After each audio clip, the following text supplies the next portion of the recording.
Hello, this is video 1, section 16.5. We're learning about chemical reactions and entropy. For each of the following pairs, which substance has the greater value of S? Now in this case, S stands for entropy. Or I don't know if it stands for entropy, but it means entropy. So we have to think about the rules we've learned about entropy to try to decide which is which. So let's look at A. We have a substance at 0 Kelvin and a substance at 10 Kelvin. They're different chemicals. But maybe we remember the rule that says that at 0 Kelvin, entropy is equal to 0. You know, that's obviously a theoretical idea because 0 Kelvin is a theoretical temperature, but if entropy equals 0 at 0 Kelvin, then it must be that the thing that's not at 0 Kelvin has a higher entropy because it wouldn't be 0. So it doesn't matter what the chemical is, if it's at 0 Kelvin, the entropy is 0. All right, B, we have N2O as a gas compared to helium as a gas. They're at the same pressure, they're at the same temperature, they're both gases, so the only difference here is the chemicals themselves. Helium is a noble gas, it's just one atom. You know, I mean, it would be a mole of atoms or however many, but it's just a pure atom and its particulate level, versus N2O is a molecule.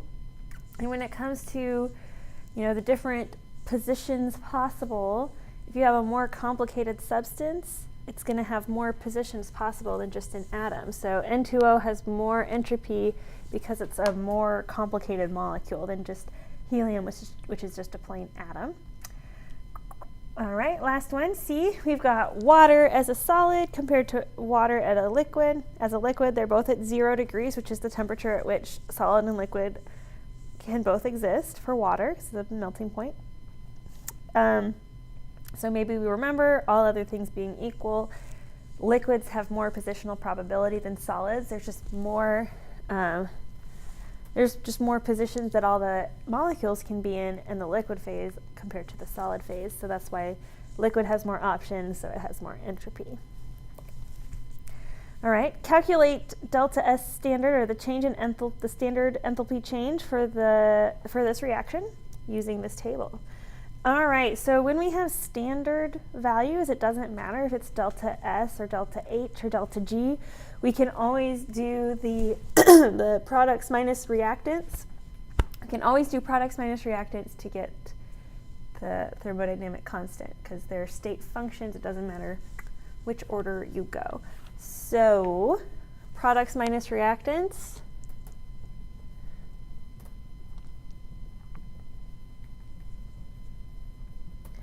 All right, our products are the things on the right. We have 2 moles of aluminum and 3 moles of water as our products. So we've got 2 times whatever the entropy of aluminum is plus 3 times the entropy of water minus the reactant. So we have our reactants are Al2O3 and 3 hydrogens.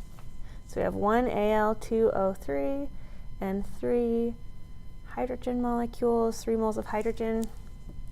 All right, so now we can use our table and plug in the values. So 2 times aluminum is going to be 2 times 28 plus 3 times water. Water is 189 minus aluminum oxide is 51. There's only one of those. And then hydrogen is 131. All right. So the products, when you put those all through, you get 623.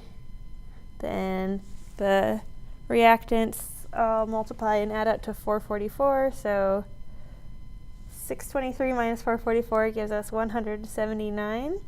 And these units that I was plugging in were in joules per Kelvin mole, or moles on the denominator, but I was multiplying it by moles, so the moles cancel.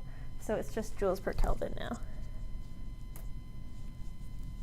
All right, and that's our delta S for this reaction, products minus reactants. So you can do that if you have the standard values. You can always do products minus reactants. whether you're calculating delta H, delta S, or delta G.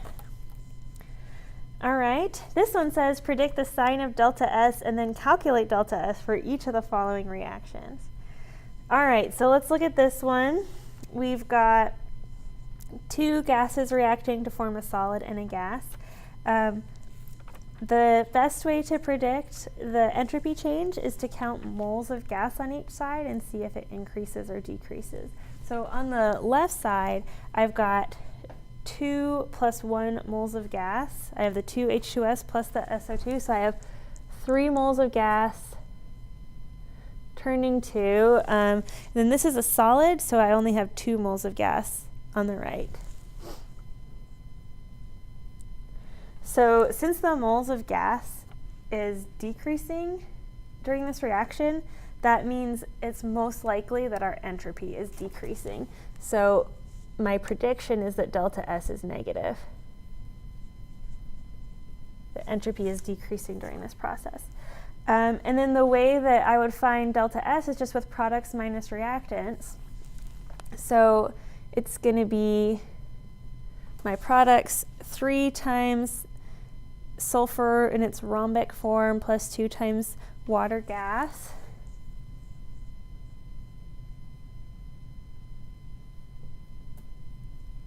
Minus the reactants, which is 2 H2S and 1 SO2. And if you were really doing this problem yourself, you'd have to get back to the appendix and look up all these values and be super careful, because water as a gas has different entropy than water as a liquid, and just looking everything up very carefully. But if you get all the values from the back of the book, we have 3 times 32, that's the sulfur rhombic. The water is 189. The H2S is 206. And SO2 is 248. And we end up getting negative 186 joules per Kelvin. And that makes sense according to our prediction. We were expecting a negative value, and we got a negative value. All right, let's look at this one. We're going from 2 moles of gas to 3 moles of gas. So my prediction now is that delta S would be positive, because I'm increasing my moles of gas.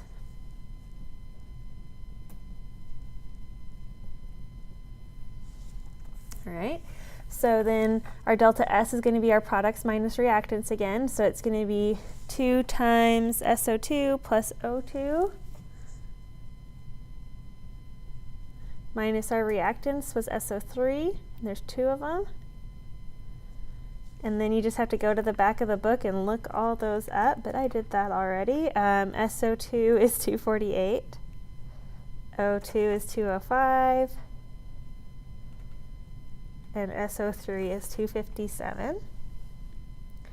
So this equals 187 joules per Kelvin, and that is positive as expected.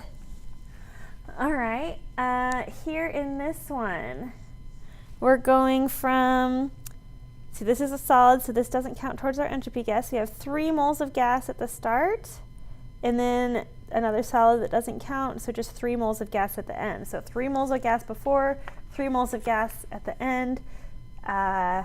We can't really predict too well what it's going to be. No easy prediction.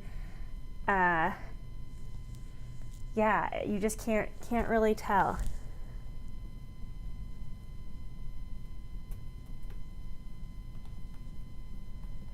But we can still calculate it and see where that takes us. So delta S is going to be products minus reactants, and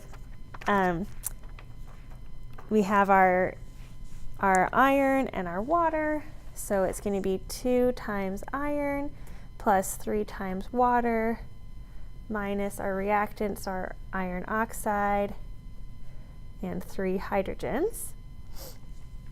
So that ends up being 2 times 27 plus 3 times 189 minus 90 plus 3 times 141, which equals 138 joules per Kelvin.